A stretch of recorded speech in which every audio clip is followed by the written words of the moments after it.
Neste vídeo eu vou falar sobre otimismo e esperança e os impactos que ele tem nos seus resultados. Antes de eu começar a falar, já se inscreve no meu canal, já deixa o seu gostei, já manda aí para aquele seu amigo que está precisando se tornar mais otimista, tá? E falando sobre otimismo e esperança, eu peguei esse conteúdo lendo esse livro aqui, ó, chama A Inteligência Emocional, do Daniel Goleman. Esse livro é um livro que é referência quando se fala sobre inteligência emocional e teve esse tópico que me surpreendeu bastante, que falava sobre o otimismo e a esperança e o impacto que isso gerava nos resultados das pessoas. Ele não falou só de forma teórica, tá? Ele pegou alguns estudiosos que fizeram ali estudos realmente científicos, utilizando ali de amostras estatísticas para poder comprovar o quanto que pessoas que têm mais esperança e mais otimismo conseguem melhores resultados na vida, né? E nos problemas e desafios que enfrentam ali no dia a dia.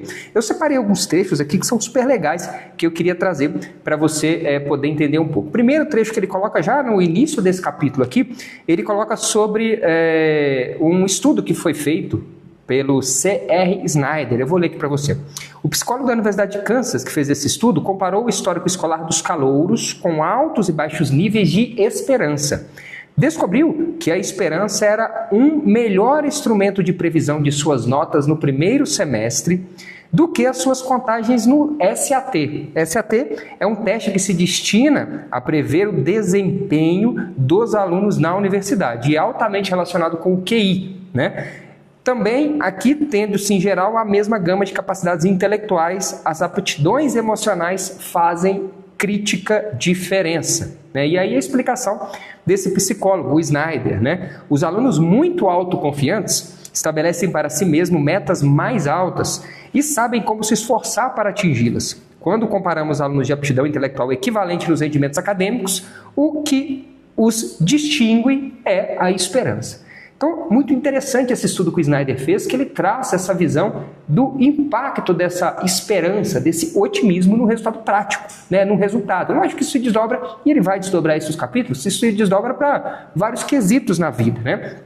Ele traz ainda uma outra passagem bem interessante aqui, tá? A esperança, descobre os pesquisadores modernos, faz mais que oferecer um pouco de conforto na aflição.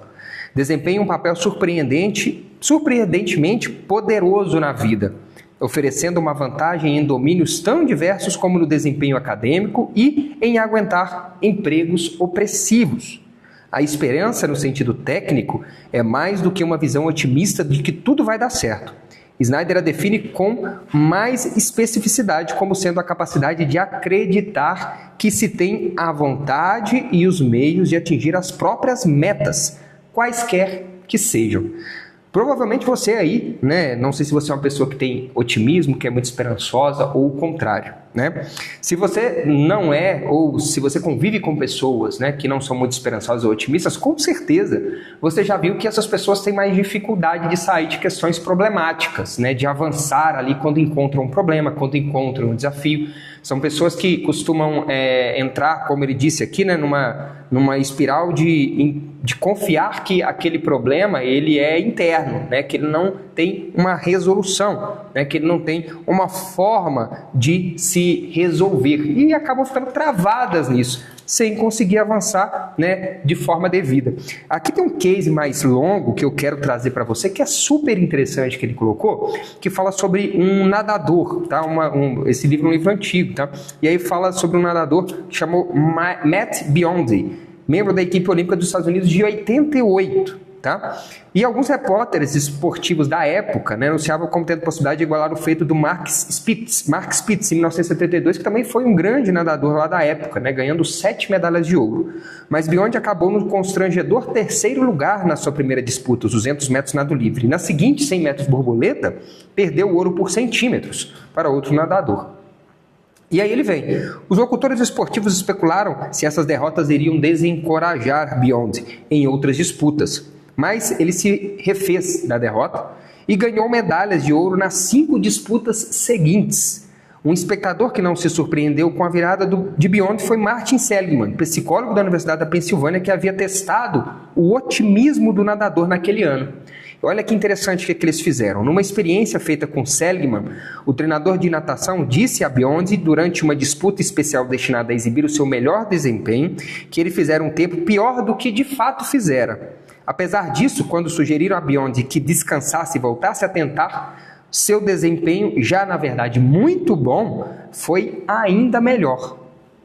Mas quando outros membros da equipe, que receberam tempos piores que os verdadeiros e cujas contagens nos testes mostraram que eram pessimistas, tentaram de novo, saíram-se pior que na primeira vez. Então, de forma prática, eles testaram esse impacto, né, desse otimismo, dessa esperança. Né? Esse outro rapaz, o Biondi, como tinha um nível de otimismo muito grande, mesmo em situações complicadas e de adversidade, ele ainda conseguiu se esforçar ainda mais para conseguir resultados ainda melhores. Eu acho muito legal que nesse livro ele não traz só a questão teórica, ele traz os testes e estudos que foram feitos por pesquisadores para comprovar a teoria. Isso traz muito mais embasamento para poder falar que realmente o otimismo gera resultados diferentes. Né? E ele ainda traz uma definição muito legal. Seligman define o otimismo em termos de como as pessoas explicam a si mesmas seus sucessos e insucessos. Os otimistas veem o fracasso como devido a algo que pode ser mudado para que possam vencer da próxima vez, enquanto os pessimistas assumem a culpa pelo fracasso atribuindo a algo imutável, uma característica pessoal. Essas diferentes justificativas têm profundas implicações sobre como as pessoas reagem à vida. Por exemplo, como resposta a uma decepção, como a rejeição no emprego, os otimistas tendem a reagir ativa e esperançosamente, formulando um plano, por exemplo, ou buscando ajuda e aconselhamento. Veem o revés como uma coisa que pode ser remediada. Os pessimistas, ao contrário, reagem a esses reveses, supondo que nada podem fazer para que as coisas melhorem na próxima vez. E, portanto, nada fazem em relação ao problema.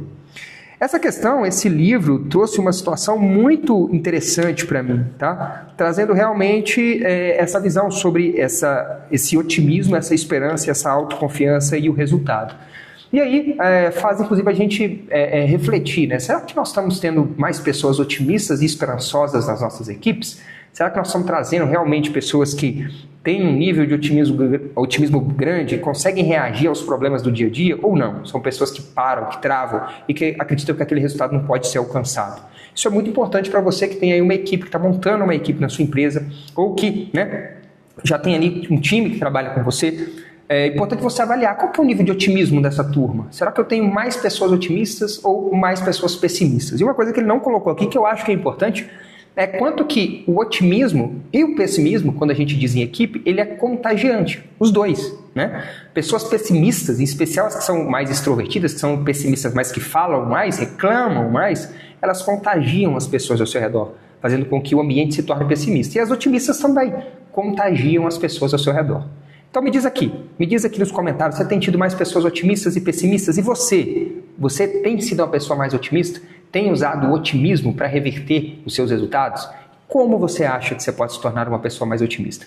Me diz aqui nos comentários para eu poder saber um pouco mais a respeito do que você achou sobre essa visão aí do livro do Daniel Goleman, ok? Mas eu queria ainda, antes de fechar, trazer uma passagem, né, que um psicólogo de Stanford trouxe para a gente poder fechar o assunto. A confiança que as pessoas têm em suas aptidões exerce um profundo efeito sobre essas aptidões. A aptidão não é uma propriedade fixa. Há uma imensa variabilidade na maneira como atuamos. As pessoas que têm senso de autoeficácia se recuperam de fracassos. Abordam as coisas mais em termos de como lidar com elas do que se preocupando com o que pode dar errado. Muito obrigado e até a próxima.